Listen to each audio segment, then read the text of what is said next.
हाल ही में railway board का एक लेटर आया 24 अप्रैल को, और इस लेटर ने खास तौर पर जो लोग नौकरी की तैयारी कर रहे हैं उनके बीच काफी हलचल मचा दी है।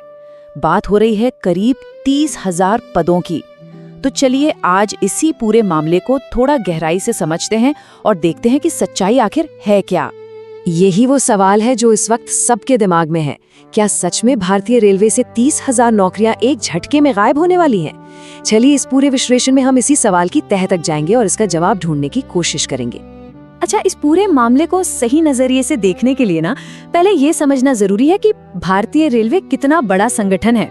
आज की तारीख में रेलवे में लगभग 15 लाख कर्मचारी काम करते हैं। ये आंकड़ा अपने आप में बहुत बड़ा है। और ये है वो नंबर जिसकी वजह से सारी चर्चा हो रही है। लगभग 15 लाख कर्मचारियों में से 29,608 ऐसे पद हैं जिनकी समीक्षा हो रही है, जिन्हें रिव्यू किया जा रहा है।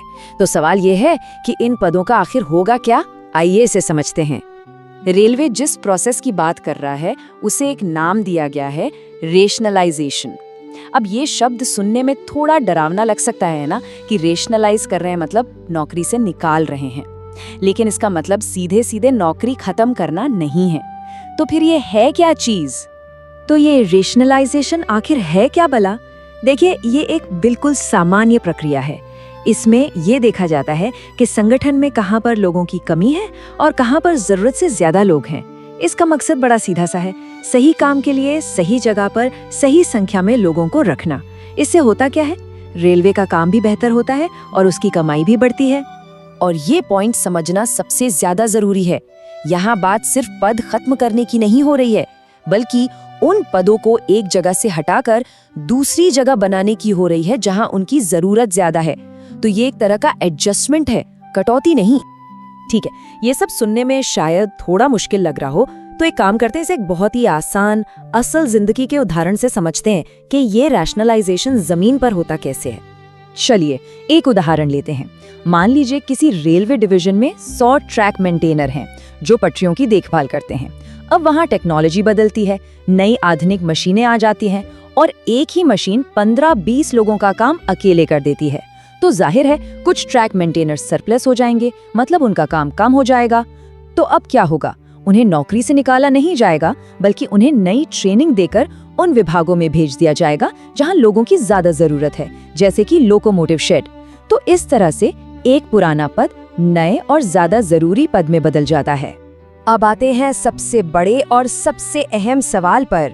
जो लोग दिन रात रेलवे की नौकरी की तैयारी कर रहे हैं, उनके लिए इस पूरी प्रक्रिया का क्या मतलब है?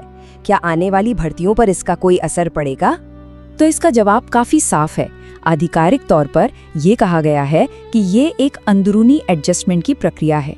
इसका भविष्य में आने वाली भर्तियों पर और खास तौर पर 2026 की भर्तियों पर कोई भी असर नहीं पड़ेगा। वो भर्तियां अपने तय समय पर ही आएंगी। यहाँ एक और बात समझना जरूरी है। ये जो रैशनलाइजेशन हो रहा है ना, ये हर तरह के पद पर लागू नहीं होता। इसका असर मुख्य रूप से ग्रुप डी के उन पदों पर है जहां टेक्नोलॉजी की वजह से इंसानों का काम कम हो रहा है। वहीं दूसरी तरफ जो सेफ्टी कैटेगरी के पद हैं, जैसे असिस्टेंट लोको पायलट और टेक्नीशियन, जहां लगातार ट्रेन बढ़ने से लोगों की जरूरत और भी बढ़ रही है, उन पर इसका कोई असर नहीं होगा। तो इस पूरे विश्लेषण का निचोड़ क्या निकलता है? हमें आखिर इस पूरी खबर को कैसे देखना चाहिए? असल में ये पूरी प्रक्रिया रेलवे को और ज्यादा कुशल बनाने और उसके विकास की एक बड़ी रणनीति का छोटा सा हिस्सा है।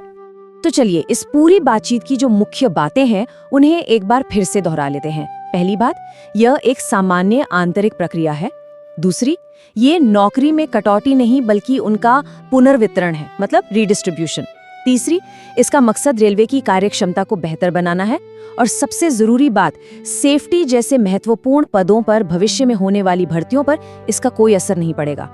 और अंत में एक बड़ा सवाल, ये सवाल सिर्फ रेलवे के लिए नहीं है, बल्कि हर बड़े संगठन के लिए है कि जैसे जैसे टेक्नोलॉजी हमारी दुनिया को बदल रही है, बड़ी बड़ी कंपनियां और सरकारें अपने कर्मचारियों को आने वाले कल के लिए, भविष्य की नौकरियों के लिए कैसे तैयार कर सकती हैं। ये एक ऐसा सवाल है जिस पर हम सभी को सोचने की जरूरत है।